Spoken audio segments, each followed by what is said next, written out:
बिस्मिल्लाहिर्रहमानिर्रहीम। अस्सलामुअलैकुम। देखो, यहाँ से नीचे उतर जाओ वरना अब मैं बुरी तरह पेश आऊंगा। बरगद के दरख्त ने नायला से कहा। लेकिन नायला तो नायला थी, अपनी मौज मस्ती में जीने वाली, जो दिल कहता था वही सुनने वाली, जो दिल चाहता था वही करने वाली। उसने बूढ़े बरगद की एक भी फरियाद न सुनी और फिर बरगद ने उसे ऐसा सबक सिखाया कि नायला को सारी जिंदगी नहीं भूलेगा। नायला की कहानी उसकी ज़बानी सुनेंगे तो ही मज़ा आएगा। अम्मा, अम्मा कहाँ हो अम्मा? आवाज़ें दे देकर मेरा हलक सूख गया है।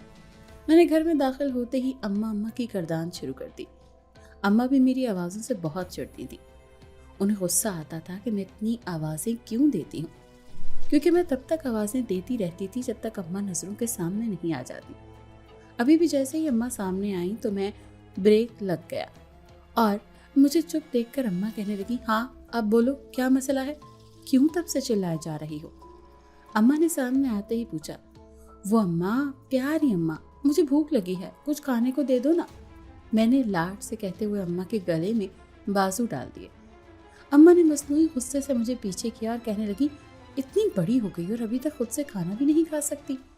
चला बावर्ची खाने में, मैं ही आके तुझे गरम गरम रोटी बना देती हूँ। अम्मा उसी वक्त बावर्ची खाने की तरफ चल पड़ी। अम्मा की आदत थी कि जिसने भी रोटी खानी हो गरम गरम ही बना के देती थी। अम्मा ने मेरे लिए रोटी बनाई और दूसरे चूल्हे पर सालन गरम करके मुझे प्लेट में डाल दिया। यूँ तो कहने को हमारा एक छोटा सा गांव था, लेकिन यहाँ पर बिजली भी थी और गैस की सहूलत भी मौजूद थी, इसीलिए कभी खाना पकाने की दिक्कत नहीं हुई। वरना पहले तो यही होता था कि अम्मा कितनी ही देर लकड़ियों में आग जलाने की कोशिश करती रहती। धुएं की वजह से खांस खांस के अम्मा का बुरा हाल हो जाता। लेकिन अब तो बस बर्नर ऑन किया और चूल्हा जल गया। मैं पूछ रही हूँ, किधर से आ रही है तू, जो आते ही खाने का शोर मचा दिया? अम्मा ने पूछा तो मैं ख्यालों से चौंकी। अम्मा, मैं रिदा के घर गई थी, वहां पर चटापू खेल रही थी, बहुत मजा आ रहा था। वो तो मुझे भूख लग गई थी, वरना तो मैंने अभी और भी खेलना था। हालांकि रिदा की अम्मा कह रही थी कि खाना खाकर जाना, लेकिन अम्मा तुझे तो पता है ना, मुझे सिर्फ तेरे हाथ का ही खाना पसंद है, इसीलिए मैं फटाफट आ गई। मैंने अम्मा को तफसील बताते हुए कहा, बस बस, इतनी बड़ी हो गई और अभी तक छोटी बच्चियों की तरह शटापू ही खेल रही होती है या पींग झूलती रहती है। अम्मा ने मुझे लताड़ते हुए कहा। क्या है अम्मा, मैं कौन से किसी को तंग करती हूँ, और वैसे भी अभी तो मेरे खेलने कूदने के दिन हैं। मैंने शरारत से कहा तो अम्मा हंस दी। अम्मा को अच्छे मूड में देखकर मैं ये कहते हुए बाहर भागी कि वो सब मेरा इंतज़ार कर रही होंगी, मैं जा रही हूँ। मुझे पता है कि अम्मा पीछे से कुछ देर तक बड़बड़ाएंगी और फिर खुद ही हंस देंगी। हमारा छोटा सा घर और इस घर में हम कुल 3 ही अफराद रहते हैं। मैं, अम्मा, मेरा बड़ा भाई रहते हैं। अब्बा का इंतकाल कुछ साल पहले हो गया था। खेतों में काम करने के दौरान एक सांप ने डस लिया था। मौके पे कोई तिब्बी इमदाद ना मिली तो जहर फैलने की वजह से अब्बा का इंतकाल हो गया। अब्बा की छोड़ी हुई ज़मीन अब भाई संभालता था और मैं और अम्मा घर पर ही होते थे।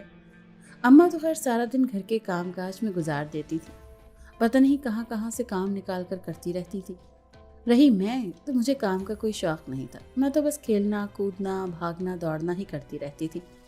अम्मी ने बहुत कोशिश की कि मुझे कुछ इंसानों वाली हरकतें सिखा दें। मुझे इन सब कामों में कोई दिलचस्पी महसूस नहीं होती थी, इसीलिए मेरे सारे काम अम्मा ही करती थी और मुझे बहुत अच्छा लगता था जब अम्मा मेरे काम करती थी। मैं खाना खा के फिर रिदा की तरफ दौड़ गई, क्योंकि अभी खेल की हार जीत का फैसला नहीं हुआ था और मुझे पता था कि हमेशा की तरह मैं ही जीतूंगी, और वही हुआ। मैं जीत गई तो रिदा ने शर्त के मुताबिक सबको गोले खिलाने थे। हम लोगों ने शोर डाल दिया और वो मजबूरन हमें लेकर गोले वाले की तरफ गई। हम सब ने अपनी अपनी पसंद और मर्जी के गोले बनवाए और लेकर बरगद के दरख्त के नीचे आ गए। इस बरगद की कहानी भी बहुत अजीब है। ये दरख्त हमारे गांव के वस्त में है और ये बहुत बड़ा और घना दरख्त है। कहा जाता है कि ये 100 साल से भी पुराना दरख्त है। दरख्त का तना बहुत मोटा है, इतना मोटा कि अगर दूसरी तरफ कोई खड़ा हो तो नजर ही ना आए। दरख्त की शाखें बहुत घनी हैं और इतनी ही गुंजले हैं। मुझे ये जगह बहुत पसंद है क्योंकि यहाँ मुझे बहुत सुकून महसूस होता था। लेकिन गांव के बड़े बूढ़े, मेरी अम्मा समेत, सब यही कहते थे कि इस दरख्त के नीचे मत जाओ, वहाँ पर साया है, और जो भी इस दरख्त के नीचे जाता है ये दरख्त उसे अपना असीर कर लेता है, उसे अपने आप में काबू कर लेता है। लेकिन मेरा तो इन बातों पर कोई यकीन ही नहीं था। मैं उस दरख्त के नीचे आती थी, खेलती कूदती, खाती पीती थी। आज तक कुछ ऐसा नहीं हुआ और मुझे यकीन है कि कभी ऐसा होगा भी नहीं।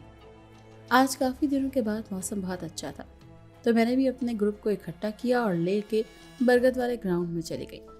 रिदा ने मना भी किया था कि अगर किसी की भी अम्मी ने देख लिया तो बहुत डांट पड़ेगी, लेकिन मैं नहीं मानी और बाकी सबका वोट भी अपने साथ शामिल किया, तो रिदा को भी मानना पड़ा। हमने खेलना शुरू कर दिया। सबसे पहले हमने पिट्ठू गोल गरम खेलना शुरू किया, क्योंकि हम सब सहेलियों को ये बहुत पसंद था। अभी मैंने गेंद फेंकी ही थी कि वो जोर जोर से फेंकी गई थी और ऊपर बरगद की शाख में अटक गई। सब लड़कियां मेरी तरफ देखने लगी। रिदा कहने लगी कि आप क्या करें, ये किस तरह उतरेगी, खेलने का इतना मजा आ रहा था। उसकी बात सुनकर मैंने कहा, मैं ऊपर चढ़ती हूँ, तुम थोड़ी मदद करो और मुझे सहारा देकर ऊपर चढ़ाओ। रिदा ने तो मना किया, कहने लगी, रहने दो, पता नहीं कहाँ पर अटकी है और कितनी ऊपर तक तुम्हें जाना पड़ेगा। लेकिन मैंने तो ठान ली थी और मैं बहुत मज़े से ऊपर चढ़ने लगी। अगर मुझे पता होता कि ये मुझ पर कितना बड़ा अजाब बन जाएगा तो मैं कभी भी ऐसा न करती, लेकिन ऐसे ही तो बेखबरी कहते हैं, इसे ही तो किस्मत का लिखा कहते हैं। एक दो लड़कियों ने मेरी मदद की और मैं पहली शाख तक पहुंचने में कामयाब हो गई। मैंने उस शाख को जोर से हिलाया था, लेकिन कोई फ़ायदा नहीं हुआ और गेंद नीचे नहीं गिरी।